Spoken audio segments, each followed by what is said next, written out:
Welcome back into the Sports Source. Excited to add one of East Tennessee's signature brands to our show today. After 14 years, we've become a bit of a local tradition, I think, I hope, I pray. So it's a good pairing for us, which is also what you could say about football season and Calhoun's Feed 5 Family Pack, a perfect basket for tailgating. You get the barbecue, which was voted best in Knoxville in the New Sentinel today. You get the buns, the plates, the sauces, the coleslaw, all of it. And let me tell you, folks, it's hard to do a show when that is sitting 6 inches in front of you because it smells great. Calhoun's, awesome to have them a part of our Sports Source family. We welcome them in. All right, I want to welcome in the next member of our panel today, way down there at the end. Mr. Chuck Cavaleris has joined us. Good to have you here, Chuck. Thank you. All right, new segment. What we're going to do is we're going to play a little game called In a Word. Now, you can expound a little bit, but I want one word basically to sum up. We'll start number one with Will Overstreet, former defender here. Bob Shoop's debut, in a word. Rusty. Just a little, not quite there, off. You saw some guys making some mistakes and blown assignments on calls from the very beginning. They had trouble when Abbey State came out, unbalanced line of getting everybody recognizing and reacting and getting everybody in the right place. So overall, to me, just not ready for game time, not ready for prime time. Kind of looked like you needed a few more practices to get things going. Okay. Unimpressive.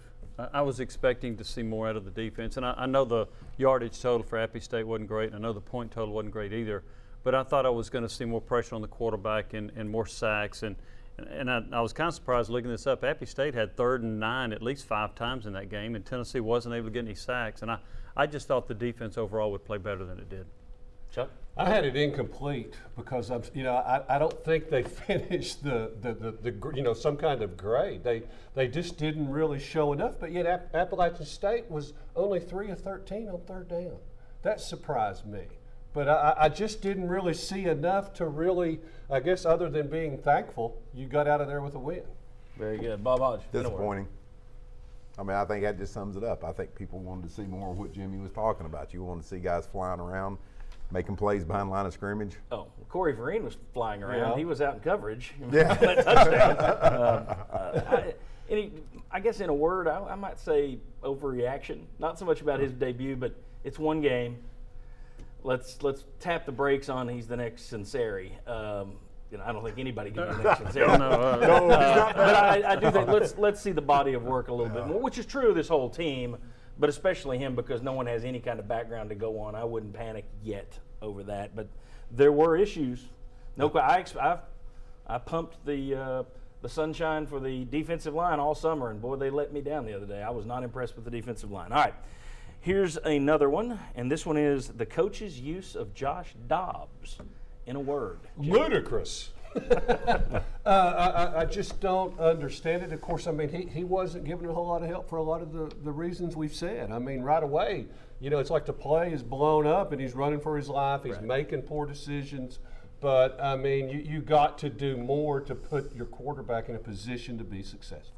Conservatively, I thought he should have run more in the zone read. He didn't carry much in the zone read. And I don't know if they're trying to protect him because they didn't think they had to do it. That was my impression. But I thought that they could have done a little bit more with his legs. And I don't think it was all Appy State taking it away from him. I think it was a lot by choice. Yeah. Thoughts? You going to go? Now I'm going to go with disappointing again because you come out there. You didn't buy a thesaurus today, did you? No, as a matter of fact, I left it out in the truck, dang it. But once again, you expect to see him run more. I thought he threw very well when he was throwing to a point where a guy does a curl, he does a hitch, or even an out. I'm throwing the ball almost to a target. I thought he threw it really well. I think when he was having to hit receivers moving across the field on posts or dragging, I did not think he threw that ball well at all. Well, Overstreet, coach's use of Josh Dobbs, in a word. Uncomfortable. And I think it made him uncomfortable the way they're playing him in games like this. I think you see it in his body language. I think you see why other teams at times maybe even are watching tape and get a read off of it. He's not going to run in this game, guys, if he comes up to the line like this. You always just look at receivers in film tape because some guys, if they're about to get the ball, all of a sudden they got out to their stance really quick. Yeah. And then the other times they would trot. And you said, well, he's not getting the number one read. He's not getting the ball.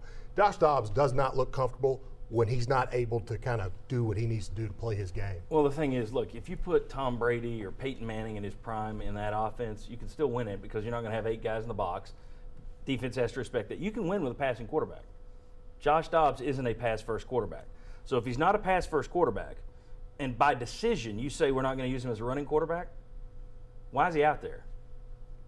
I mean, not pushing for somebody else to be out there, but if he's not a passing guy and you decide you're not going to run him, I don't know what he's put a mannequin Let him out do there. what he does best. Yeah, and you've hit on it before too, that he gets into the game more. He looks more comfortable once he's running the ball a little bit. Well, he can Once get he's into his a game. rhythm. Yeah. I mean, he can get more of what's going on. And then the last thing, SEC results. I'll handle this one. Let's put up the scores there. Thank you, Chris Lane, always excellent. We got the scores. Alabama just destroyed Southern Cal. You look down there, Arkansas struggled, Florida struggled for 3.5 quarters. Mississippi State lost to South Alabama. But here's the thing.